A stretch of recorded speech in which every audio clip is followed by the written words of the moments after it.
नमस्कार दोस्तों, हिंदी मंजूषा चैनल पर आप सबका स्वागत है।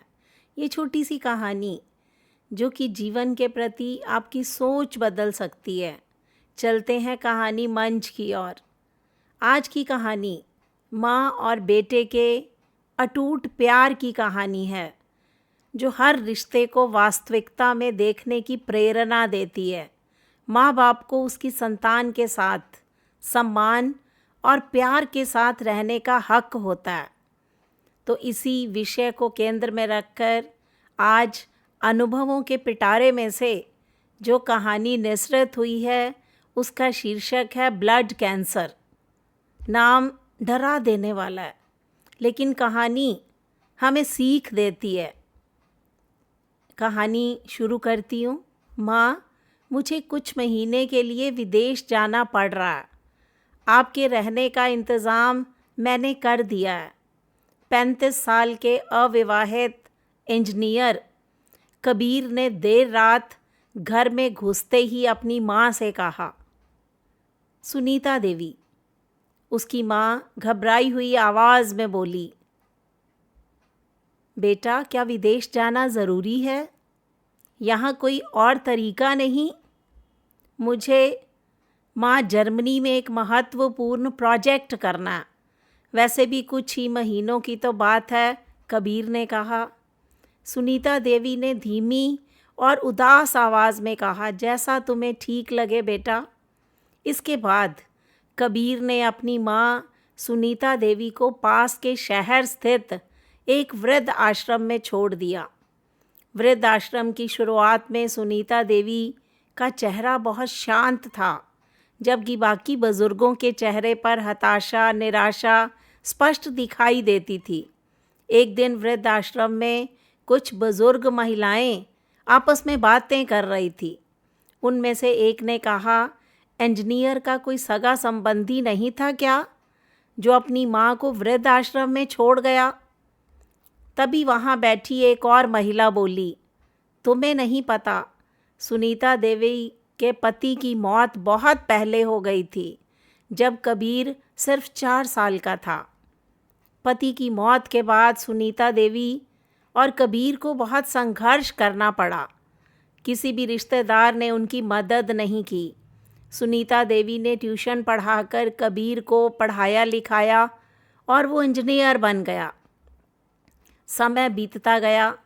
वृद्ध आश्रम में 2 साल गुजर गए। सुनीता देवी कई बार कबीर को फ़ोन करती, लेकिन उसका एक ही जवाब होता, माँ, मैं अभी जर्मनी में हूँ, जैसे ही लौटूंगा आपको बता दूंगा। धीरे धीरे वृद्ध आश्रम में सभी लोग कबीर को धोखेबाज समझने लगे। कुछ ने कहा, इंजीनियर तो विदेश नहीं गया होगा, बस माँ से छुटकारा पाने के लिए वृद्ध आश्रम में छोड़ दिया। किसी ने कहा, वो तो अविवाहित है, उसकी कोई प्रेमिका होगी। जिसने कहा होगा, माँ के लिए अलग व्यवस्था कर, तभी मैं तुमसे शादी करूँगी। सुनीता देवी भी धीरे धीरे टूटने लगी। उन्हें अब अपने बेटे से मिलने की कोई उम्मीद नहीं रह गई थी। 2 साल और बीतने के बाद एक दिन सुनीता देवी की वृद्ध आश्रम में मृत्यु हो गई। उसकी मृत्यु के बाद वृद्ध आश्रम के संचालक वर्मा जी से किसी ने कहा, इंजीनियर को खबर कर दो, शायद वो विदेश में ही हो। वर्मा जी ने गहरी सांस ली और कहा, इंजीनियर को मरे हुए 3 साल हो चुके हैं। वहाँ मौजूद लोग हैरान रह गए। उनमें से एक ने पूछा, अगर कबीर की मृत्यु हो गई है तो सुनीता देवी फ़ोन पर किससे बातें करती थी? वर्मा जी ने बताया, वो फ़ोन मेरे पास था, जिसमें कबीर की रिकॉर्ड की हुई आवाज़ थी। लेकिन ऐसा क्यों? किसी ने आश्चर्य से पूछा। वर्मा जी ने गहरी सांस लेते हुए कहा, 4 साल पहले जब कबीर अपनी माँ को यहाँ छोड़ने आया था, तो उसने मुझे कहा, वर्मा जी, मुझे ब्लड कैंसर है। मैं जानता हूँ मेरी अंतिम अवस्था में बहुत तकलीफ़ होगी। मेरे मुंह और मसूड़ों से खून आएगा। माँ को यह तकलीफ़ देखनी पड़ेगी। वह इस दर्द को बर्दाश्त नहीं कर पाएंगी। मैं चाहता हूँ कि माँ को इस दर्द से बचा लूँ। मेरे मरने के बाद जो कुछ भी घर में है वो सब इस आश्रम को दान कर दूँगा।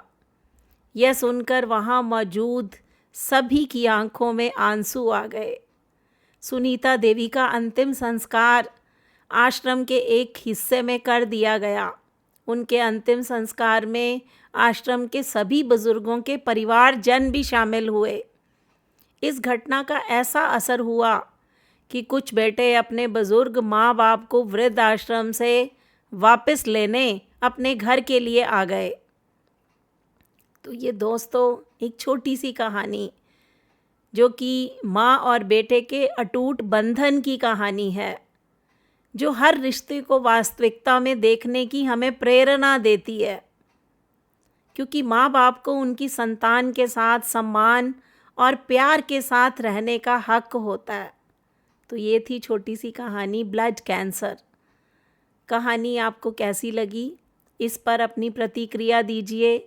हिंदी मंजूषा चैनल को सब्सक्राइब कीजिए। मिलते हैं अगली वीडियो में, तब तक के लिए दोस्तों बाय बाय।